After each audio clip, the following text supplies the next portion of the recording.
कल नवरात्र का 8वां दिन है। अष्टमी के दिन मां भगवती की आराधना का विशेष पुण्य है।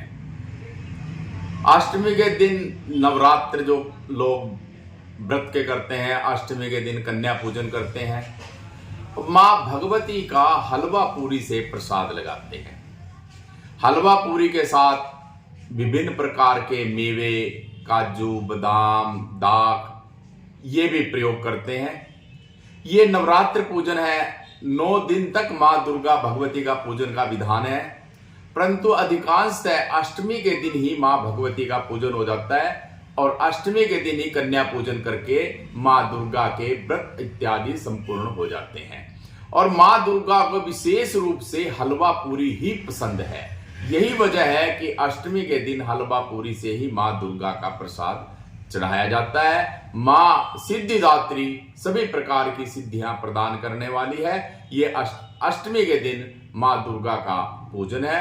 हमारे शास्त्रों में प्रत्येक त्योहार, धर्म इस संसार से जुड़े हुए हैं। जहां अष्टमी को कन्या का पूजन किया है, वहीं उसके साथ ही मां भगवती के एक सेवादार, एक बच्चे का, लड़के का भी पूजन का विधान है।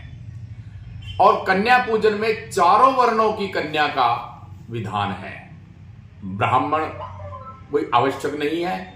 ब्राह्मण की कन्या हो, क्षत्रिय कोई हो, वैश्य की हो, शूद्र की हो, और चारों प्रकार की कन्याएं मिल जाएं तो उससे बड़ा कोई पुण्य नहीं है। हर वर्ण की कन्या, हर वर्ग की कन्या का पूजन का विधान है, क्योंकि मां भगवती कन्या रूप से ही सभी का उद्धार करने के लिए आई थी।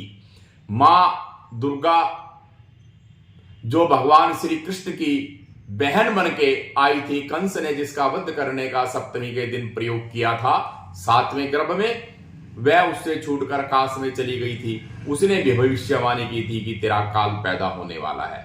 उसी भगवती ने ही कंस की मुक्ति का साधन बनाया था। इसी प्रकार अद्भुत रामायण में भी एक दृष्टांत है कि सीता बचपन में रावण ने उठा ली थी और अपनी लंका में ले गया था।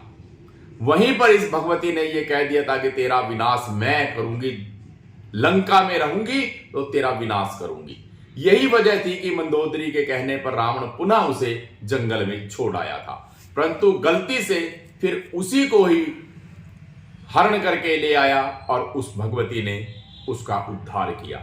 यही वजह है कि हम कन्या पूजन करते हैं कि मां भगवती हमारे घर में अन्न, धन, संतान खूब वृद्धि करे, खुशियां प्रदान करे और हमारे दुर्गुणों का विनाश करे और हमारा प्रभु में ध्यान कराकर हमारा भी उद्धार करे।